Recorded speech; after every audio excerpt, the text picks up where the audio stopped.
días, amados hermanos. El Señor les continúe bendiciendo. Les invito a que vayamos a la palabra de Dios. Vamos a leer la primera carta del apóstol Pablo a Timoteo.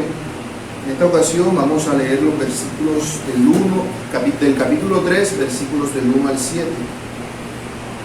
Sabiendo que vamos a considerar en esta ocasión solamente el versículo 1. Vamos a leer 1 de Timoteo, capítulo 3, versículos del 1 al 7. Dice así la palabra del Señor. Palabra fiel. Si alguno anhela obispado, buena obra de ser. Pero es necesario que el obispo sea irreprensible, marido de una sola mujer, sobrio, prudente, decoroso, hospedador, apto para enseñar, no dado al vino, no pendenciero, no codicioso de ganancias deshonestas, sino amable, apacible, no avaro, gobierne bien su casa, que tenga a sus hijos en sujeción con toda honestidad, pues el que no sabe gobernar su propia casa, ¿cómo cuidará de la iglesia de Dios? No un neófilo, no sea que envaneciéndose caiga en la condenación del diablo. También es necesario que tenga buen testimonio de los de afuera, para que no caiga en descrédito y en lazo del diablo. Oremos. Amado Dios y Padre bueno, gracias, Señor, por tu infinita misericordia, por tu grande amor para con nosotros. Gracias por este privilegio que nos concedes en este día, Señor, de recibir tu santa palabra. Por el privilegio que me concedes a mí, Señor, como un simple hombre que soy, el exponer tu santa palabra. Ayúdame a hacerlo, Señor, de una forma que tu nombre sea glorificado. Y te pido que obres en tu iglesia, Padre, que obres en tu iglesia y en cada uno de mis hermanos, Padre amado, para que todos ellos puedan estar atentos a tu palabra, considerarla y meditarla, recibirla con gozo y alegría, no como palabra mía, sino como palabra tuya, Padre. Ayúdanos, Señor, ayúdanos a obedecerte y a servirte a cada uno de nosotros, no distrayéndonos, sino estando atentos, Señor, porque queremos ser instruidos por ti. Por eso, Padre, te pido que nos hables a cada uno de nosotros en esta mañana a través de esta predicación. A mí primeramente que exponerla y a mis hermanos que han de recibirla. Háblanos a todos a través de tu Espíritu Santo en esta predicación, Padre bueno. A ti nos encomendamos en el nombre de Cristo, tu Hijo, nuestro Señor y Salvador. Amén.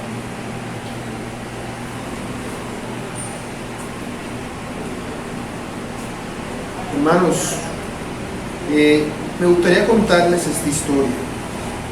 Desde allá un hombre que desde que era niño, él siempre había soñado con ser un futbolista profesional. Por eso practicaba para ello. Pero sus habilidades para el fútbol no eran precisamente buenas. De hecho, eran pésimas. Era un mal futbolista. Todo el mundo lo hacía gol y no corría nada. Se cansaba fácilmente. Sin embargo, él seguía con su idea en la cabeza de que quería ser futbolista. Así que él se hizo amigo de otros compañeros y practicaban todos los días y competían entre ellos cada vez que podían para tratar de ser futbolistas profesionales. Pero resulta que con el paso del tiempo, cada uno de esos amigos que este hombre, que este muchacho tenía, fueron dejando ese sueño de lado, porque ellos tenían otras cosas que hacer en la vida. Unos querían ser médicos, otros querían ser ingenieros, otros querían ser policías, entre muchas otras cosas. Y aunque si bien el practicar el fútbol fue de beneficio para todos, porque les dio buena salud y les ayudó a desarrollarse mucho mejor, al final cada uno de ellos casi no tenía tiempo para eso y se vieron obligados a dejar ese sueño de lado.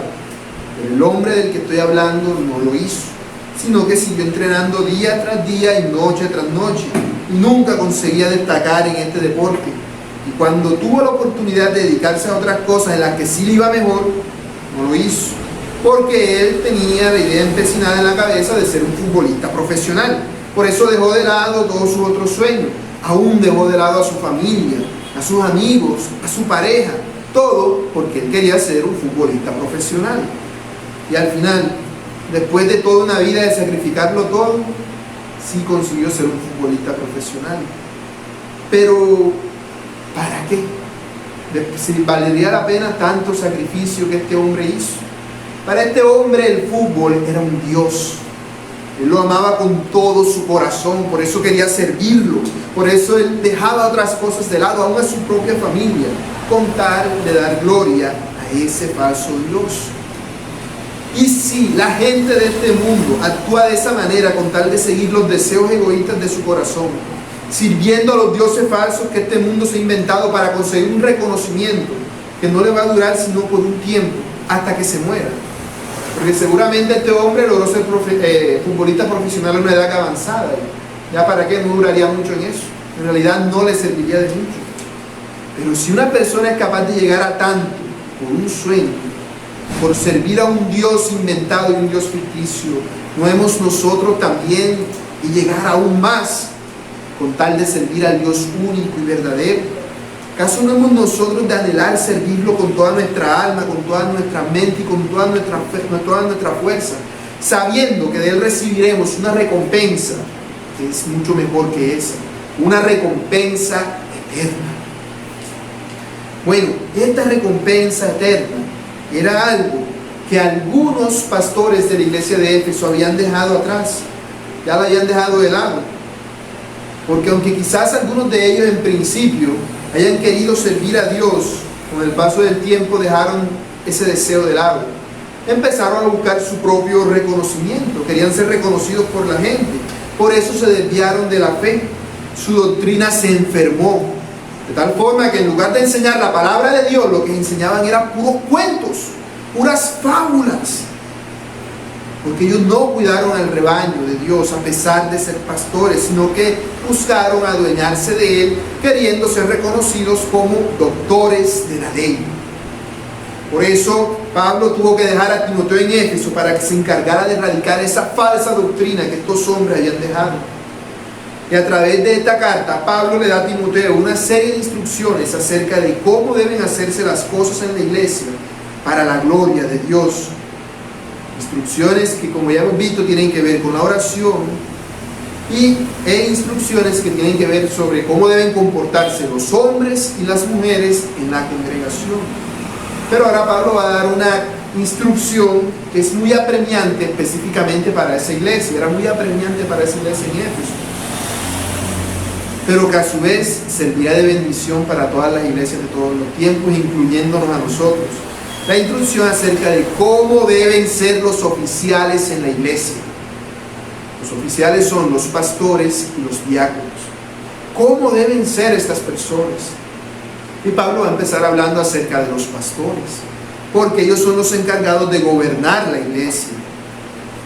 Precisamente porque los pastores de la iglesia de Éfeso habían dejado la sana doctrina de lado, es que estaba pasando todo esto.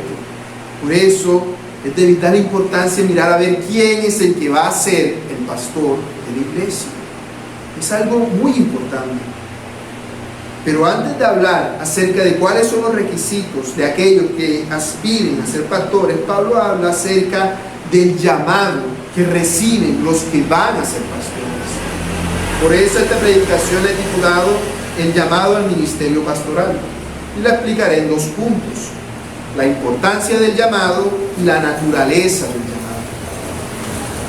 Vamos a ver primero la importancia del llamado. En el primer verso de este pasaje, ¿cómo empieza el versículo 1? Empieza con unas 2 palabras que Pablo ya había utilizado antes, que son palabra fiel. Como ya dije, no es la primera vez que él la ha utilizado. Él la utilizó también en el versículo 15 del capítulo 1. Palabra fiel. ¿Qué es una palabra fiel?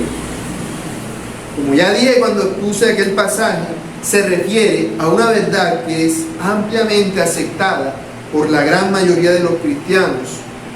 Una verdad que es conforme a la voluntad de Dios y que ha venido, como es una verdad que es reconocida por todos y que es aceptada, es conforme a la voluntad de Dios, ha venido a ser un dicho entre los cristianos. Es un dicho que la gente decía, en este caso los cristianos, un dicho entre los cristianos. Bueno, ¿y por qué esta verdad ha venido a ser un dicho entre los cristianos? Precisamente por lo importante que es esta verdad. El Señor Jesús se refería a este tipo de verdades importantes cuando Él decía: de cierto os digo. Cuando él decía eso, porque iba a decir una verdad muy importante. Bueno, una verdad así es la que Pablo está citando aquí, como hizo en el versículo 15 del capítulo 1. En ese entonces Pablo habló acerca de un asunto que no carecía de importancia. ¿Cuál era ese asunto? Primera de Timoteo 1:15. Palabra fiel y digna de ser recibido por todos, que Cristo Jesús vino al mundo para salvar a los pecadores. ¿Eso qué era? Un dicho, pero no era un dicho que careciera de importancia, porque estaba hablando acerca del glorioso evangelio del Dios bendito. Por eso era un dicho muy importante para los cristianos. Y este dicho que Pablo está citando acá no carece de importancia, pues él dice: si alguno anhela obispado, buena obra desea. Como ya había dicho, el día de hoy solamente vamos a estudiar esta frase: si alguno anhela obispado, buena obra desea. Esta frase es muy importante para nosotros porque es una palabra fiel. ¿Qué es una palabra fiel entonces, sintetizando? Es un dicho verdadero. Es como si yo dijera: al que madruga Dios le ayuda. ¿Será eso una palabra fiel? No, eso es una palabra infiel. Es un dicho mentiroso porque no es conforme a lo que dice la Biblia. La gente puede decir eso, pero eso no significa que porque yo madrugue Dios está obligado a ayudarme. No es una palabra infiel. Pero aquí Pablo está hablando de una palabra fiel, o sea, un dicho que es conforme a la voluntad de Dios. Y es muy importante porque nos habla acerca del ministerio pastoral. Vemos que se nos habla acerca del obispo. ¿Qué es un obispo? Obviamente no es el esposo de la avispa, son cosas totalmente diferentes. La palabra obispo viene de la palabra griega episcopos, que significa sobreveedor, el que sobrevé, el que supervisa. Es un vigilante, alguien que protege, alguien que cuida a una iglesia. Y lo hace mediante su liderazgo, su ejemplo y su predicación. Así que al decir palabra fiel, Pablo está diciendo que ese dicho es muy importante, porque tiene que ver con el oficio de ser el obispo, el pastor de la iglesia. Y para que entendamos bien este concepto y no lo relacionemos, porque de pronto en nuestro contexto, cuando uno dice obispo, uno piensa en un anciano con un gorrito que está en una catedral llena de estatuas, que dirige a cierto tipo de personas. Según la Iglesia Católica Romana, un obispo es una persona que tiene una autoridad sobre un determinado territorio, al que ellos llaman diócesis. Entonces dicen: no, la diócesis es esta. O sea, todas las iglesias que están allí le rinden cuenta a ese obispo. Él es como el gobernador del departamento, por así decirlo. Ese es el punto de vista católico acerca de este asunto, católico romano. Vemos que la Biblia no habla de eso, no habla de eso.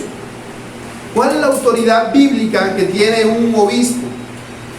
Valga la redundancia, la autoridad bíblica de un obispo es la Biblia.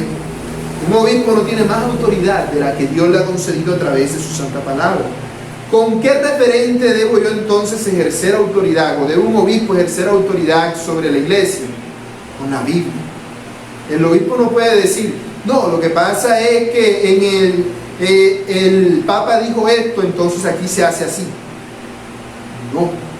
No, que el pastor de la iglesia madre le dijo así, entonces acá se hace así, porque es lo mismo que el Papa. No. ¿Cuál es el referente? Porque la Biblia dice así, entonces se hace así, porque la Biblia así lo dice. De manera que lo que nos guía al obispo, según la Biblia, ¿qué es? La Biblia, la palabra de Dios. Por eso es una palabra fiel. Además, el obispo es el supervisor de una iglesia local, no de un conjunto de iglesias, una diócesis o algo así, solamente de una iglesia local. Y por si fuera poco, queda claro que como en Éfeso ya había obispos, cuando Pablo dice esto, quiere decir que podía ser más de uno, no podía ser solamente un obispo, tenían que ser varios obispos. Podía ser solamente uno, pero por el contexto vemos que se nos habla de varios, son varios obispos. Así que la idea católica romana del obispado no tiene nada que ver con lo que dice la Biblia. No tiene nada que ver porque en la Biblia no se nos cita eso. Es más, uno de los requisitos que veremos dice marido de una sola mujer, y los obispos católicos romanos no se casan. Entonces vemos que ahí no tiene nada que ver con la Biblia, una cosa con la otra. Así que entendamos la palabra obispo como la Biblia la está mostrando, como el supervisor de una iglesia local. Es el supervisor de una iglesia local. Y como ya he dejado ver con lo que he dicho, el obispo es lo mismo que el pastor y es lo mismo que el anciano de la iglesia. Por ejemplo, en Hechos 20:17, el texto que leía el hermano mientras presidía, se nos dice que Pablo hizo llamar a los ancianos de la iglesia. ¿Quiénes son los ancianos de la iglesia? Los más viejitos. Pudiera ser, pero no por ser viejito, sino porque eran los obispos. Nótese que se nos dice ancianos, eran varios. En el verso 28 de Hechos 20 dice Pablo a estos obispos: por tanto, mirad por todo el rebaño, mirad por vosotros y por todo el rebaño en que el Espíritu Santo os ha puesto por obispos. Antes había dicho que eran ancianos y ahora dice que son obispos. Es el mismo término, se refiere a lo mismo. Pero además se les dice que ellos deben velar por un rebaño. El que vela por un rebaño, ¿qué es? Un pastor. El pastor es el que cuida el rebaño de las ovejas. Así que se refiere al mismo término. Obispo, anciano y pastor son los términos que aparecen en la Biblia, se refieren al mismo oficio. Por eso podemos decir que son intercambiables, porque se refieren al oficio del que gobierna la iglesia con la autoridad de la Biblia. Y es interesante que ahora se nos está hablando acerca de los pastores, porque ¿qué fue lo último que Pablo habló? Y por qué una mujer no podía ser pastora. ¿Por qué no podía ser pastora? Bueno, no puede ser marido de una sola mujer, es mujer. Entiendo que en la Biblia no relaciona el matrimonio entre un hombre y una mujer. Porque no podía enseñar, porque eso era ejercer autoridad sobre el hombre, lo cual, como veíamos la última vez que prediqué, es contrario al orden que Dios estableció desde el principio. Ese orden es que deben ser los hombres los que se encarguen de enseñar en la iglesia. Si son los hombres los que se encargan de enseñar en la iglesia, los hombres deben ser los oficiales de la iglesia. Notemos la singularidad de la palabra alguno. No dice alguna, ni algunos. Alguno, enseguida lo relacionamos con la palabra varón. Y si seguimos leyendo todo lo que dice el pasaje que leímos hasta el versículo 7, siempre se habla en masculino. Está relacionado con eso. Entonces vemos que ese oficio automáticamente descalifica a una mujer para que lo ocupe. Bíblicamente no es así. Si una mujer ejerce ese oficio, está yendo en contra de la palabra de Dios. Porque eso no es lo que Dios demanda en su palabra. Pero la palabra alguno, además de indicarnos que el pastor debe ser un hombre, nos habla acerca de que, así como la mujer no puede ser pastor, no todos los hombres van a ser pastores, porque lo está limitando a algunos, no todos. Entonces, vemos que así es como se utiliza esa palabra en este versículo. Alguno, no está limitando ni hombre, ni todos los hombres, ni una mujer, sino un hombre, o un hombre entre varios. Es decir, pueden ser varios, pero no todos a la vez. Pero eso no es todo lo que la palabra alguno nos quiere decir. Si quieren, vayamos al principio de la carta y veamos el uso que Pablo le da a esta palabra a lo largo de toda la carta. Y veamos con qué relaciona siempre Pablo la palabra alguno. ¿Con qué la relaciona? Dice, 1 de Timoteo capítulo 1 verso 3. ¿Cómo dice? Como te rogué que te quedases en Éfeso cuando fui a Macedonia, para que mandases a algunos que no enseñen diferente doctrina. Versículo 6 del capítulo 1. De las cuales cosas, desviándose algunos, se apartaron a vana palabrería. Versículos 19 y 20 del capítulo 1. Manteniendo la fe y la buena conciencia, desechando la cual naufragaron en la fe, en cuanto a la fe, algunos, de los cuales son Himeneo y Alejandro. Primera de Timoteo capítulo 4, versículo 1. Pero el Espíritu dice claramente que en los postreros tiempos algunos apostatarán de la fe. Primera de Timoteo capítulo 5, versículo 8. Porque si alguno no provee para los suyos, mayormente para los de su casa, ha negado su fe y es peor que un incrédulo. Primera de Timoteo capítulo 5, versículo 24. Los pecados de algunos hombres se hacen patentes antes que ellos vengan a juicio. Primera de Timoteo capítulo 6, versículo 3 y una parte del 4 voy a leer. Si alguno enseña otra cosa y no se conforma a las palabras de nuestro Señor Jesucristo y a la sana doctrina que es conforme a la piedad, está envanecido, nada sabe y delira acerca de cuestiones y contiendas de palabras. Primera de Timoteo capítulo 6, verso 10. Porque raíz de todos los males es el amor al dinero, el cual, codiciando algunos, se extraviaron de la fe y fueron traspasados de muchos dolores. Primera de Timoteo capítulo 6, verso 20 y 21. Oh Timoteo, guarda lo que está encomendado, evitando las profanas pláticas sobre cosas vanas y los argumentos de la falsamente llamada ciencia, la cual, profesando algunos, se desviaron de la fe. Ahora, como podemos ver, dando cuenta, la palabra alguno aparece varias veces en toda la carta. Pero ¿con qué tiene que ver siempre que se utiliza esa palabra? Con algo bueno no es, ¿cierto? Siempre asocia esa palabra con hombres pecadores, pero más específicamente la relaciona con hombres que enseñan falsa doctrina, porque son apóstatas y falsos maestros. La palabra algunos siempre va relacionada con eso en esta carta. ¿Y esto qué tiene que ver entonces con este versículo? Todo, porque engloba el problema principal por el que se escribe la carta: los falsos maestros. En la iglesia de Éfeso, como ya habíamos dicho antes, habían falsos maestros, hombres que habían naufragado de la fe, que habían dejado la sana doctrina para irse detrás de las fábulas, y por eso estaban enfermando espiritualmente a la iglesia de Dios. Fue precisamente por esta razón que Pablo dejó a Timoteo en Éfeso, tras confrontar a Himeneo y Alejandro, los cabecillas de este movimiento. Timoteo debía cerciorarse de que en la iglesia no se enseñara más falsa doctrina, porque ahora no solamente Himeneo y Alejandro, sino que algunos maestros se habían dejado seducir por esta falsa doctrina y querían enseñarlas a la iglesia.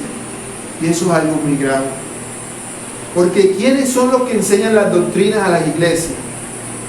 Como ya vimos, los que se encargan de velar por esto son los obispos, pastores o ancianos. Ellos son los que se encargan de esto. Y si ellos estaban enseñando falsa doctrina, quiere decir que eran los pastores los que estaban enseñando falsa doctrina en la iglesia. ¿Y por qué había pastores en la iglesia que enseñaban falsa doctrina? Porque estos hombres que eran pastores en realidad no estaban cualificados para ser pastores. No estaban cualificados para ser pastores. Precisamente por eso había ocurrido esto en la iglesia. Por eso mismo, de entre ellos, porque no fue que vinieron otros a judaizarlos, otras personas, no, ellos mismos vieron lo que estaba haciendo en otras partes y dijeron: vamos a hacer ese negocio acá, vamos a hacer acá nosotros. Que los judíos lo reconocen, los doctores de la ley. Yo también quiero ser doctor de la ley. Si yo soy un hijo del rey, estoy empoderado. Y entonces viene y se ensalza a sí mismo y busca que el reconocimiento de la gente. Y se apartan por completo de las sanas palabras de nuestro Señor Jesucristo. Terminan siendo falsos maestros. Recordemos entonces lo que Pablo le dijo a los pastores de la iglesia de Éfeso cuando se reunió con ellos en Mileto, lo que leyó el hermano, Hechos 20, versículo 28. Dice: por tanto, mirad por vosotros, es decir, pastores, cuídense ustedes mismos y por todo el rebaño en que el Espíritu Santo os ha puesto por obispos, toda la iglesia de Dios, para apacentar la iglesia del Señor, la cual Él ganó por su propia sangre. ¿De quién era la iglesia? ¿De los pastores? No, la iglesia es del Señor. Es decir, el dueño de la finca es uno, y los pastores que cuidan a las ovejas no son el dueño de la finca. Trabajan para el dueño de la finca, pero no son dueños. Por lo tanto, no pueden hacer con las ovejas de la finca lo que ellos quieran. No pueden ponerse a voy a tranquilarle la lana y robarme, porque queda el dueño de la finca cuando los vea. Sin embargo, eso es lo que habría de pasar, y ya Dios sabía que eso pasaría. Por eso Pablo dice: porque yo sé que después de mi partida entrarán en medio de vosotros lobos rapaces, que no perdonarán al rebaño, y de vosotros mismos se levantarán hombres que hablen cosas perversas para arrastrar tras sí a los discípulos. De ellos mismos, de los mismos pastores. Los pastores debían cuidar la iglesia de Dios, pero no todos lo hicieron. Y por eso estaba pasando lo que estaba pasando en esta iglesia en Éfeso. Como no todos los pastores eran adecuados para cumplir con su labor, algunos se habían dejado llevar por las ideas del fanatismo judío, y como ya dije, querían que les dijeran doctor de la ley, como los judíos, como a los fariseos les gustaban que los llamaran. Así ellos también querían que los llamaran, así lo reconocieran, y tener esa autoridad sobre las otras personas para decirle a la gente qué hacer y qué no hacer con su vida. Y si esto era lo que pensaban los pastores de la iglesia, ¿qué se podía esperar de esa iglesia? Los miembros de esa iglesia, ¿cómo terminarían pensando? Lo mismo que los pastores. Porque los pastores son los que deciden el rumbo que la iglesia va a seguir. Si una iglesia va en pos de la santidad, es porque sus pastores hacen lo mismo. Si una iglesia va en pos de la apostasía, del pecado, porque seguramente sus pastores son unos apóstatas. Como dijo el Señor Jesús en Lucas 6:40, el discípulo no es superior a su maestro, mas todo el que fuere perfeccionado será como su maestro. De tal forma, ¿qué le está diciendo? El discípulo, ¿hasta dónde va a llegar? Hasta donde está su maestro. Si su maestro está en la santidad, hasta va a llegar el discípulo. Si su maestro anda en pos de predicar la palabra de Dios, ¿qué van a hacer sus discípulos? Predicar la palabra de Dios. Si el maestro está diciendo que siembren palabra profética y le den plata, ¿qué van a hacer sus discípulos? Sembrar palabras y darle toda la plata al pastor para que él se la gaste en lo que quiera. Porque no van a seguir otra idea más que lo que su pastor les está enseñando. Siguen al pastor. Por eso es que vemos que el pastor es tan importante, porque el pastor es el líder. Es como si fuéramos por un monte, una paja, y el pastor fuera con el machete al frente mochando la paja. ¿Y los demás dónde van? Detrás del pastor en fila india, siguiendo el camino que él va haciendo. Y si él ese camino lo lleva a un hueco y se va en el hueco, los que van atrás, y si es de noche, se van en ese hueco también. Son ciegos guías de ciegos. Si el ciego guía al ciego, ¿cómo acabará? Bien no va a ser. ¿Por qué son ciegos? Porque no tienen la luz. ¿Cuál es la luz? La palabra de Dios. Por eso es tan importante este asunto de quién es el que tiene el llamado a ser pastor de una iglesia. Tanto así fue que en los tiempos del Señor Jesús, antes que el Señor Jesús viniera, ¿qué tuvo que hacer Dios? Tuvo que mandar a alguien que preparara el camino. O sea, estaba subiendo de monte, tuvo que mandar uno que viniera a mochar ese monte para que la gente pudiera ver el camino. Porque los que debían mochar el monte, como estoy diciendo, que eran los fariseos, no lo estaban haciendo. ¿Qué estaban haciendo? Sembrando más hierba para que todo el mundo se pierda. Por eso Dios mandó primero a Juan el Bautista que preparara el camino para la venida del Señor, para que vieran cuál era el camino que debían seguir. Porque si el líder se pierde, toda la iglesia se pierde. Por eso también es importante que sea más de uno, porque es uno solo quien lo va a contradecir, se hace más difícil. Pero siendo varios pastores, es mucho más difícil también que se dé este asunto. Por eso es tan importante velar por quién va a ser el pastor de la iglesia. Un ejemplo, en la Biblia hay muchos ejemplos de eso, pero un ejemplo que suena bastante es el de Jeroboam. ¿Qué nos dice la Biblia de Jeroboam? Puede que ni te hayas leído el relato de Jeroboam, ni de qué fue lo que hizo, pero si te lees el libro de los reyes acá ratico vas a encontrar que dice: y siguió el mal camino de Jeroboam, hijo de Nabat, que hizo pecar a Israel. ¿Qué ¿Qué hizo Jeroboam? Era el rey. ¿Y qué fue lo que hizo? Enseñó al pueblo a pecar. Él enseñó al pueblo a pecar. Él debía confiar en Dios que lo había puesto en esa posición, y en lugar de eso dijo: no, si yo dejo a esta gente que se vaya a adorar a Dios a Jerusalén, me van a dejar a mí abandonado. Voy a hacer unos becerros de oro para que adoren acá. Entonces, para que no se le fuera a la gente de la iglesia, o en este caso del reino, hizo las cosas como él quiso y no como Dios decía. Y enseñó a pecar al pueblo. Por eso Jeroboam quedó con un estigma, y casi si vemos siempre que se repite su nombre para comparar a los que siguieron su mal ejemplo, su mal camino. Un caso contrario, como hay otro también en la Biblia, sería el de Josué. Mientras Josué estuvo vivo, ¿qué pasó con Israel? Se mantuvo firme sirviendo al Señor. Dice: y sirvió Israel a Jehová todo el tiempo de Josué, porque Josué era un líder que se encargó de que todo el pueblo fuera fiel a Dios. Mientras el líder fue fiel, el pueblo fue fiel a Dios.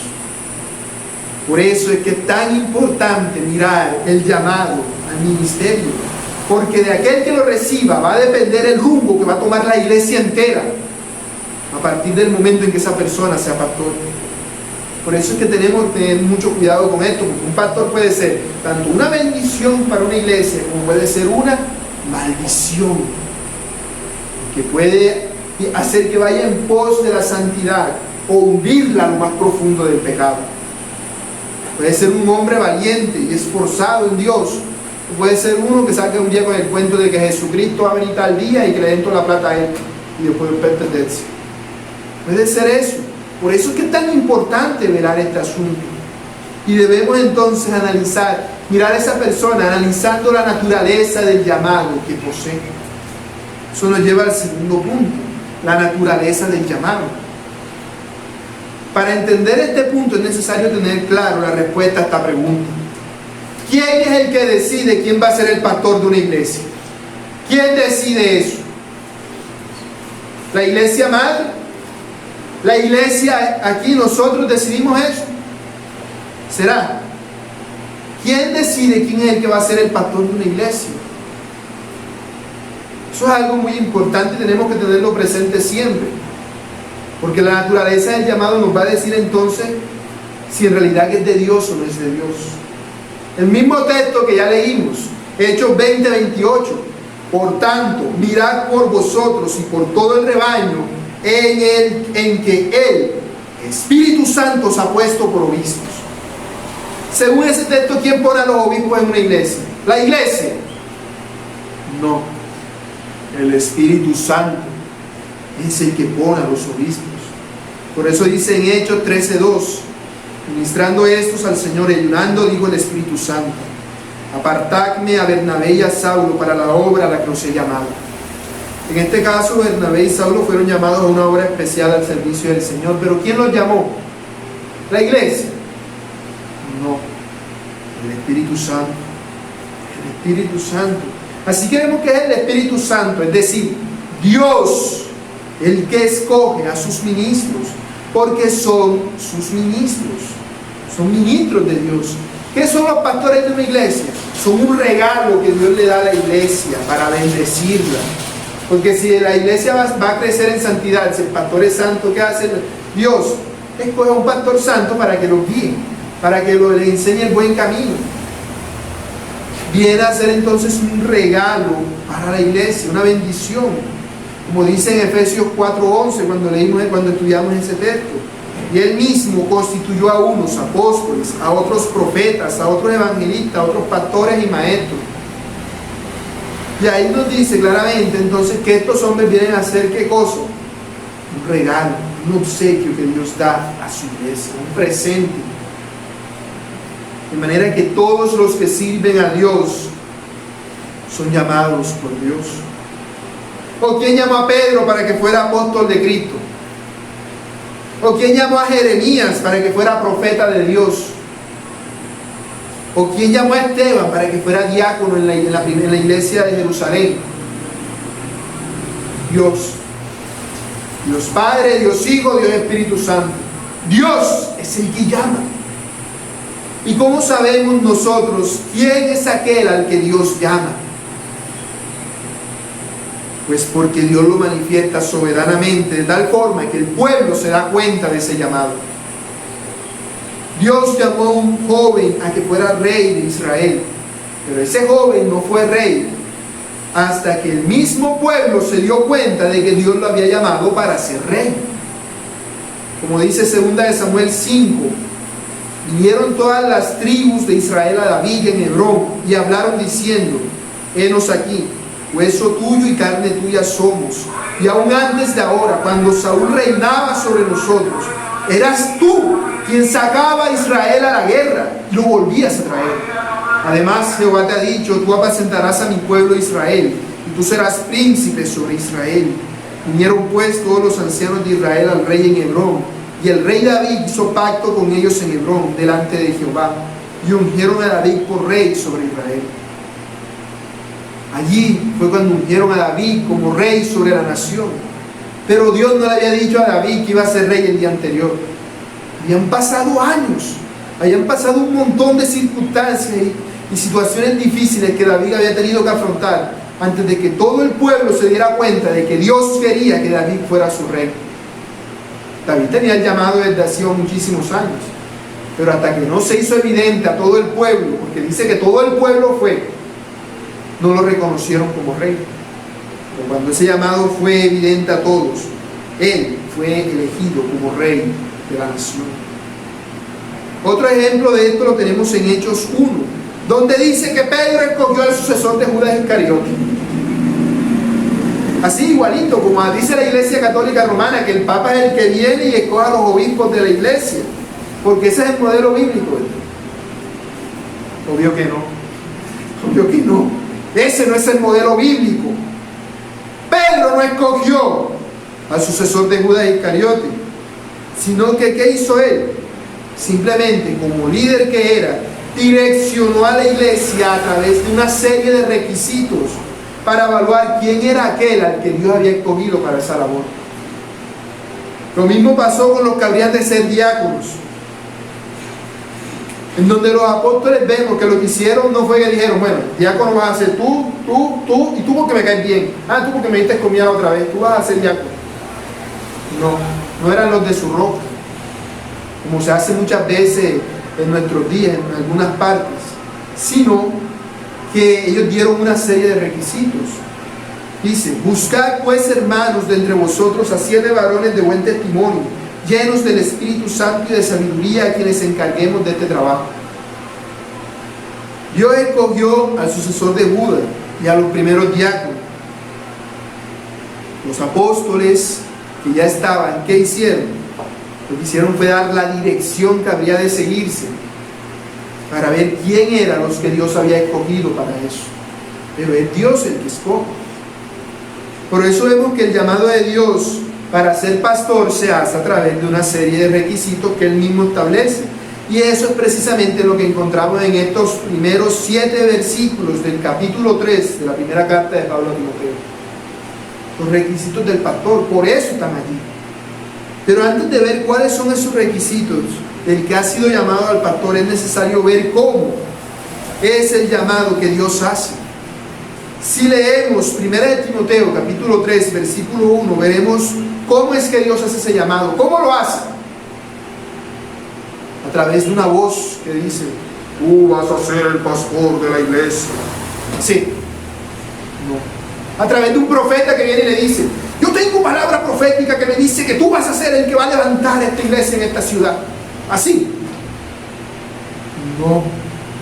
Eso no lo dice la Biblia por ningún lado. La Biblia dice que ese llamado se da a través de un anhelo que se da en el corazón de una persona. De un anhelo. Primero veamos la palabra anhelo. ¿De dónde viene esa palabra? De la palabra griega oregomai, que significa estirarse para tratar de alcanzar algo. Eso es un anhelo. Estirarse para tratar de llegar a una meta, a un propósito que tienes junto a ti. Esta palabra solamente aparece 2 veces en esta carta. Aquí Y en 1 de Timoteo 6:10, que ya lo leímos hace rato, y aparece, pero allá no aparece traducida como anhelo, sino que aparece traducida como codiciando. Cuando dice, porque raíz de todos los males es el amor al dinero, el cual, codiciando algunos, se extraviaron de la fe y fueron traspasados de muchos dolores. Y es interesante notar cómo se utiliza la misma palabra para referirse a dos anhelos muy distintos: el anhelo por el dinero y el anhelo por el obispado. No porque ambos anhelos sean iguales, sino porque son similares en cuanto a la intensidad que se anhela. ¿Alguna vez tú has visto una persona que anhela dinero? ¿Cómo es esa persona? Se desgasta pensando en el dinero. Se pone a estudiar no sé cuántas carreras y terminó una y empieza la otra, y terminó una y empieza la otra. No, ya voy por ahora voy por la maestría, el doctorado y lo que venga después. Y si ya hace viejito, no se casa ni nada buscando más plata.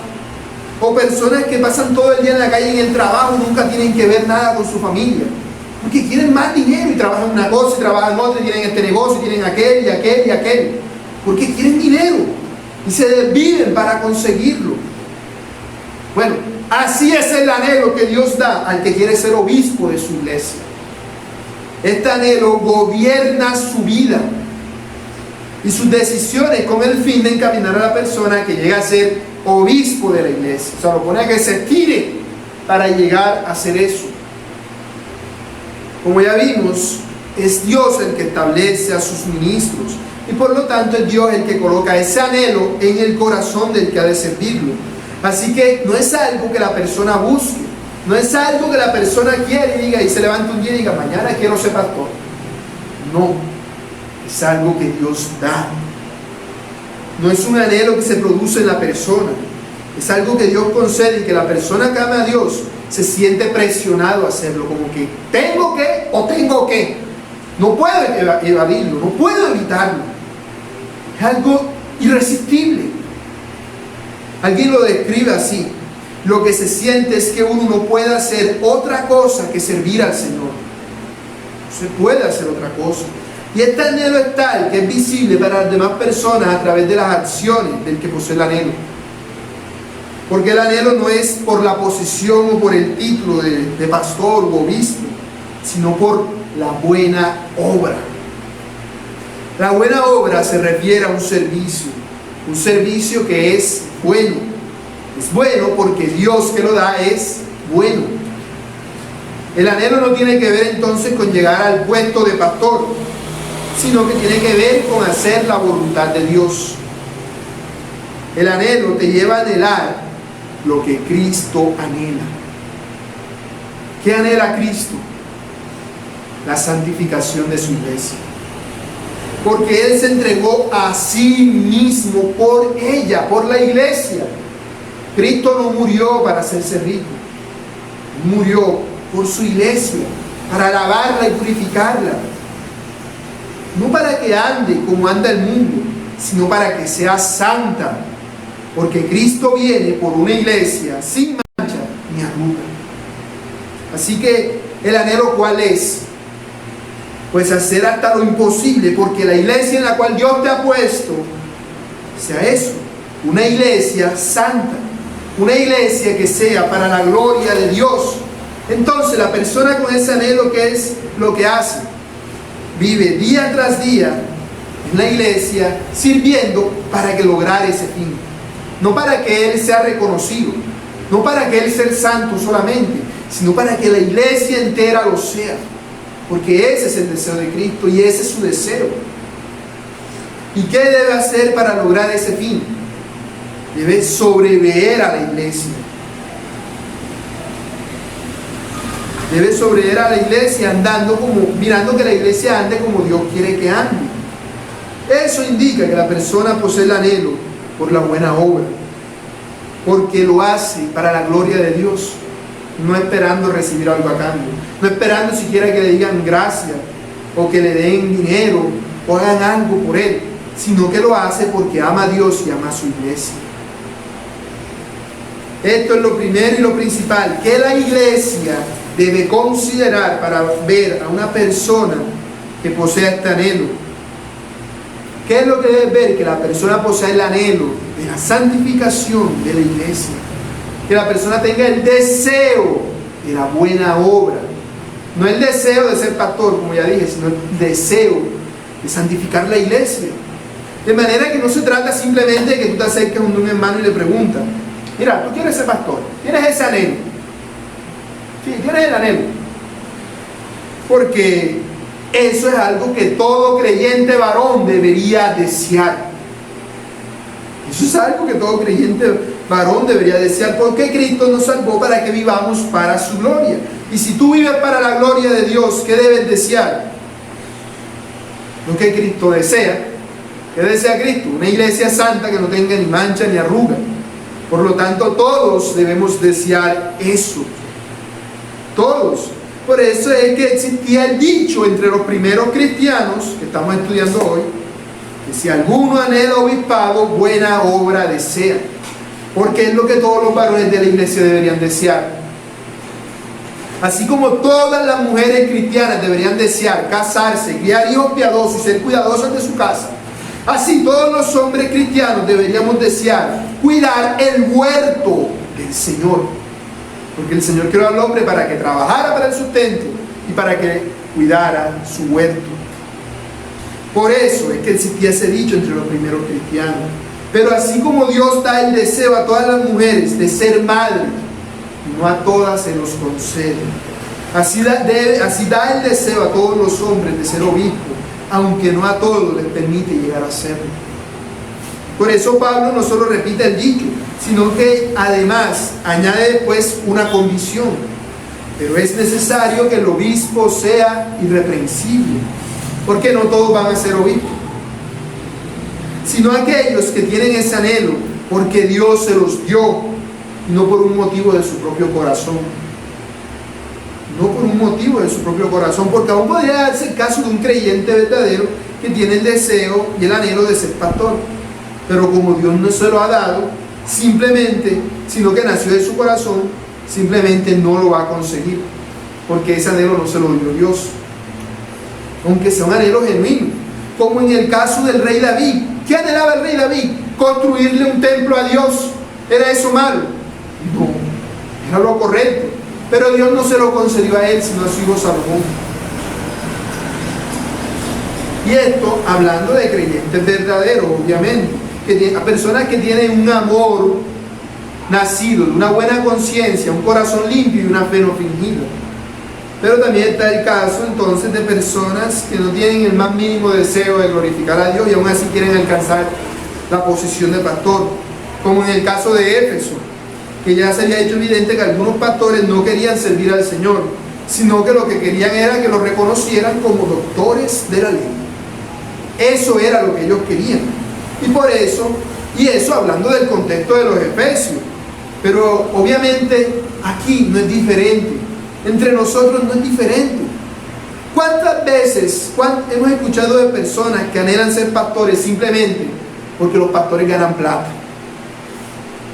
Y ese anhelo se les nota porque eso es lo único de lo que hablan. Tú vas a una iglesia y viene un pastor de eso y ¿qué es lo que dice?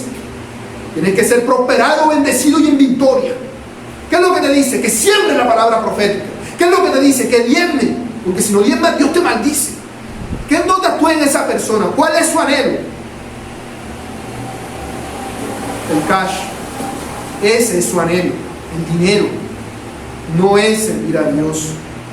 No es servir a Dios. Su motivación son las cosas temporales de este mundo. Por eso no le preocupa la santidad de esta iglesia. Y hace que la iglesia se encamine en cosas temporales como el dinero.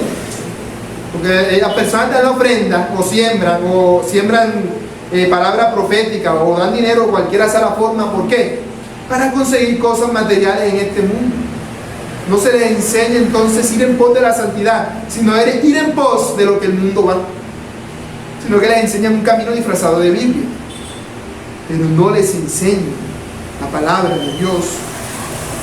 ¿Te parece que una persona así puede estar preocupado en realidad por el bienestar espiritual de una iglesia? No. Esa persona lo que le interesa es exprimirla hasta la última monedita que tengas tú en el bolsillo. Eso es lo que le interesa, porque ese es su anhelo. Su anhelo no es la buena obra, sino por el beneficio de la buena obra. ¿Cuántos anhelan ser pastores simplemente por el reconocimiento que eso implica?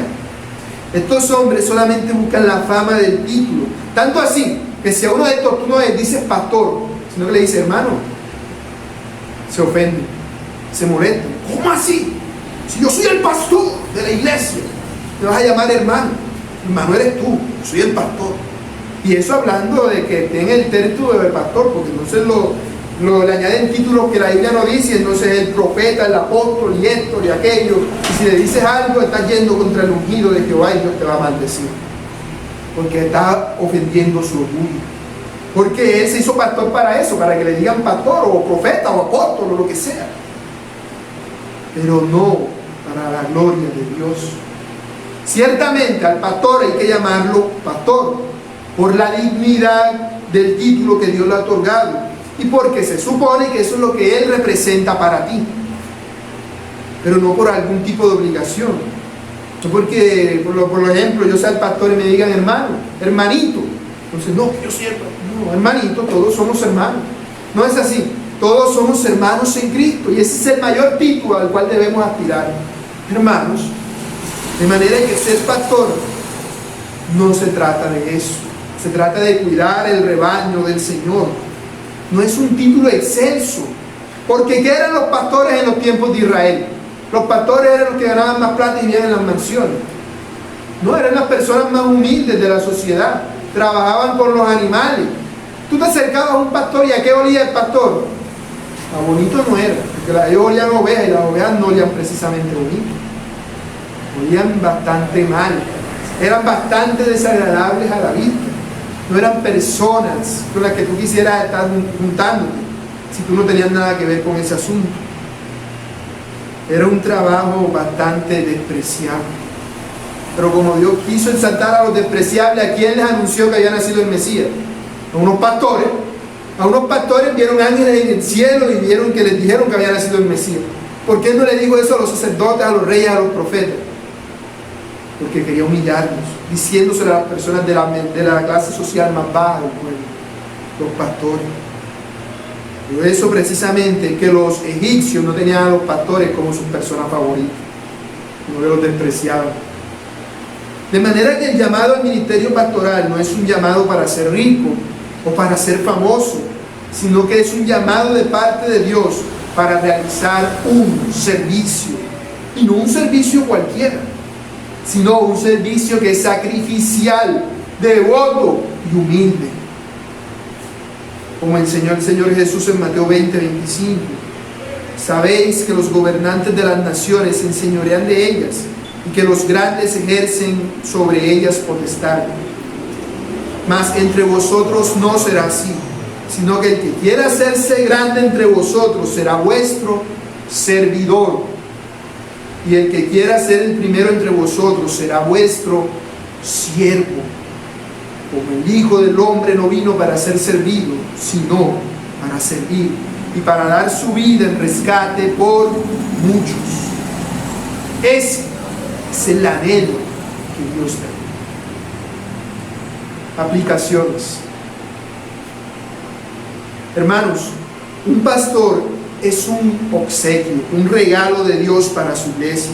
Y por eso toda la iglesia local debe anhelar tener su propio pastor, al menos uno. Y digo al menos porque debe tener varios, por el bienestar espiritual de la iglesia. Por eso en nuestras oraciones nunca debe faltar la petición de que Dios mande obreros para su obra. Debe ser un anhelo de todos nosotros como iglesia el tener pastores bíblicos que sirvan de guía para cada uno de nosotros de tal forma que nos dirijan como iglesia en la voluntad de Dios. Pero no podemos pedir lo que realmente no anhelamos, lo que realmente no buscamos, sino que debe ser nuestro genuino deseo el tener pastores bíblicos en nuestra iglesia local. Y por eso cada uno de nosotros debe servir en la iglesia para que esto se dé. Cada hombre de la iglesia debe procurar ser un pastor de la iglesia. No por el título, ni por el dinero, ni por ninguna otra razón, sino para servir a la iglesia en la cual Dios lo ha puesto. porque eso es lo que nuestro Señor Jesús hace y es lo que nosotros debemos anhelar. Dios quiere que las mujeres se engendren y críen hijos piadosos, mientras que a los hombres nos ha encomendado la tarea de trabajar para ganar el sustento y de trabajar para guardar su obra, en nuestro caso la iglesia local en la cual Él nos ha puesto. Por eso es que todo hombre piadoso debe anhelar obispado, aunque no todos los hombres vayan a ser obispos, porque eso nos permitirá a nosotros encaminarnos de tal forma que hagamos todo para la gloria de Dios. Como dijo el Señor Jesús en Mateo 6:21, porque donde esté vuestro tesoro, allí también estará vuestro corazón. Tu mayor amor va a determinar qué es lo que tú quieres ser y qué es lo que tú quieres hacer. Y si tu mayor amor es Dios, lo que más vas a querer hacer, ¿qué es? Servir a Dios. Si Dios es tu tesoro, tu corazón estará seguro, porque no vas a dejar que tu corazón te guíe y se meta en cualquier hueco que va por ahí, sino que tú lo vas a guiar con la ayuda del Espíritu Santo para hacer la voluntad de Dios. Por eso es de vital importancia que tanto hombres como mujeres que decimos tener a Dios como tesoro, hagamos todo en pos de ese tesoro. Las mujeres encaminándose desde temprano para su ministerio, de ser cuidadosas de su casa, y los hombres encaminándose desde temprano para su ministerio, de guardar el huerto del Señor. Y ante esto no hay excusas, no hay excusas. El miedo, la duda, nuestras debilidades humanas no son excusas para servir a Dios.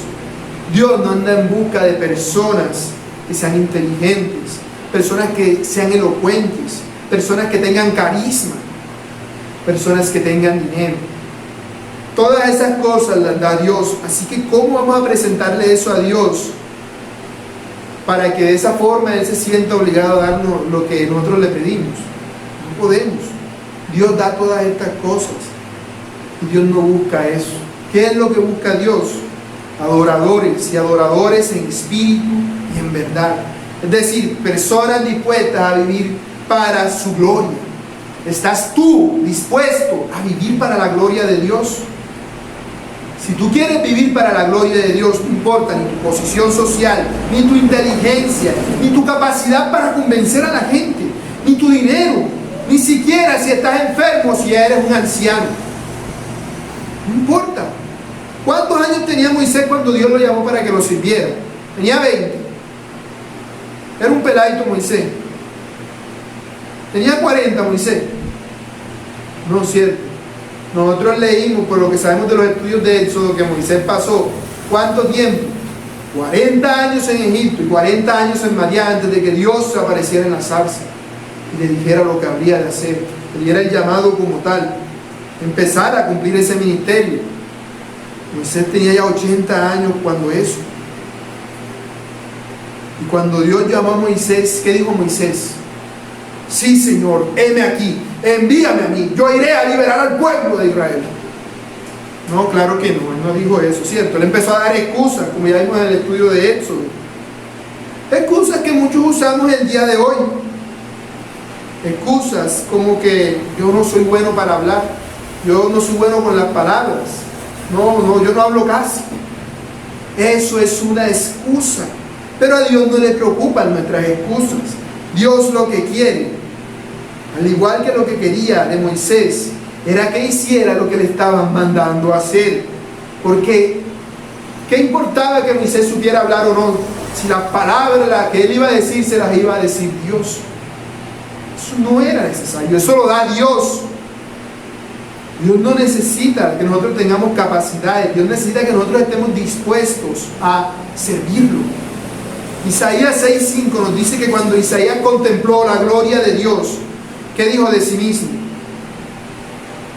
Ay, yo sí soy bueno, yo soy la mejor persona para ir a ser profeta, mándame para que yo sea profeta.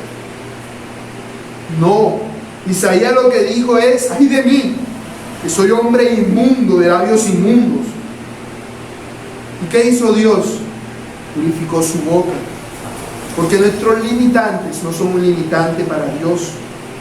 Así que, hermanos, con mucho cuidado debemos examinarnos para ver si el tesoro de nuestro corazón es Dios. Y si ese es el caso, debemos anhelar servirle con todas nuestras fuerzas. Y uno puede preguntarse, Ajá, pero ¿y si a mí Dios no me ha llamado para ser pastor? ¿Para qué me voy a matar tanto en eso? No, como ya dije, te matas para hacer la voluntad de Dios, para vivir para la gloria de Dios. Como ya vimos la vez anterior, cuando hablábamos de la mujer cristiana, ella debe prepararse para ser una madre piadosa si Dios no le conceda tener hijos. Asimismo, un hombre cristiano debe prepararse para ser pastora si Dios no se lo conceda, porque esto será de inmenso beneficio para su alma. Porque el hombre que anhela ser pastor, ¿qué va a procurar ser? Va a procurar ser, como veremos el próximo domingo, irreprensible. El que anhela ser pastor va a procurar ser irreprensible. ¿Y será que si Dios no te concede ser pastor, Él se va a molestar porque tú quieras ser irreprensible? Te va a regañar y te va a decir, ¿tú para qué quieres ser irreprensible si yo a ti no te llamo para ser pastor? No, claro que no. Por el contrario, eso agradará a Dios y te ayudará a ti como varón a ser un esposo, un padre, un empleado, un trabajador, un siervo que le dé gloria a Dios en todo. Así que no pienses que está mal querer ser pastor, pues ese es un deseo muy noble y loable. Por eso mismo llegó a ser un dicho entre los primeros cristianos que el que anhela obispado buena obra desea. Pero debes examinarte para ver si ese anhelo en realidad procede de Dios y no de tu engañoso corazón. Porque, ¿por qué quieres ser pastor? ¿Para darle gloria a Dios o por los beneficios que ese oficio te brindaría a ti? Quizás en el fondo de tu corazón quieras ser pastor porque piensas que eso de alguna manera te brindaría una estabilidad económica. O quizás siempre fuiste menospreciado y todos se burlaban de ti en el colegio cuando estabas chiquito. Y piensas que ser pastor es tu oportunidad de ser reconocido y que las otras personas te alaben. Y así tengas la oportunidad de mandarlos y decirles qué hacer o qué no hacer.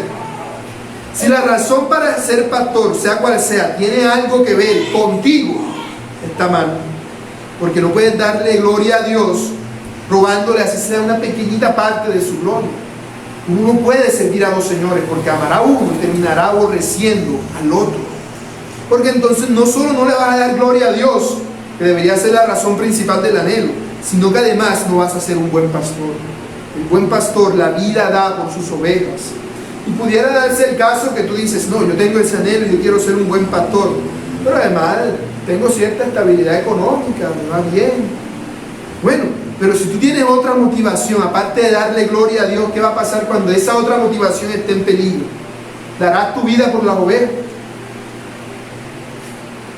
No, sino que las vas a abandonar a su suerte, porque el asalariado solo busca eso, el salario, lo que busca conseguir. Y eso conlleva un castigo terrible de parte de Dios. Como dice Jeremías 48:10, maldito el que hiciera indolentemente la obra de Jehová. En tal caso es mejor que aun si otros piensan que tú tienes ese llamado de parte de Dios, pero tú ves que hay otro anhelo en tu corazón, ten cuidado, mejor no aceptes ese llamado todavía. Como dice Santiago 3:1, hermanos míos, no os hagáis maestros muchos de vosotros, sabiendo que recibiréis mayor condenación, pues el maestro debe velar por los alumnos. Y si el maestro se extravía, ¿para qué los alumnos se extravían también? Y hay de aquel, porque el Señor Jesús dice en Marcos 9:42 que mejor le fuera si le atasen una piedra de molino al cuello y se la arrojase en el fondo del mar. Así que este es un llamado muy serio, pero no por eso vamos a temerle y decir, entonces yo no quiero ser pastor, porque imagínate, vas a meter un lío muy grande. No, por el contrario, debemos tener la motivación. Cuando llegue el momento, analizarnos a ver cuál es verdaderamente nuestra motivación, porque esa motivación es buena, porque apunta a una buena obra. De hecho, otras traducciones traducen la palabra buena como excelente, noble, eminente, maravillosa obra, haciendo alusión a que es la mejor obra a la que un hombre puede aspirar. Por lo que todos debemos aspirar a llegar a ella, aunque no todos vayamos a alcanzarla, sino solamente a quienes Dios se los haya concedido. ¿Y cómo saber si es Dios quien te ha llamado? Pues con tu anhelo. ¿Es un anhelo sacrificial que busca la gloria de Dios y el bien de los hermanos? ¿O es solamente un anhelo que te permitirá, solamente un anhelo por cosas temporales? ¿O solamente un anhelo por Dios o por otras cosas? ¿O hay algo allí de por medio que de pronto tú no te has dado cuenta? Porque si ese anhelo no es dado por Dios, cuando venga la hora del sacrificio que vas a hacer, vas a dejar la obra tirada. Vas a decir, no, esto es mucho trabajo, esto no lo aguanto, yo renuncio a esto, aunque ya lleve 30 años de ser pastor. Porque en realidad Dios no le había dado ese anhelo.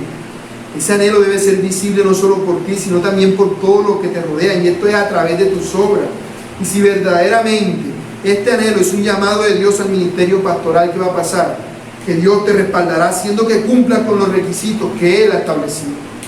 Y si la obra parece difícil, porque lo es, no desmayes, porque Dios está contigo. Y tú, como siervo de Dios, no debes esperar dinero, reconocimiento ni ninguna otra recompensa de parte de los hombres, porque su recompensa no vale nada, porque son temporales.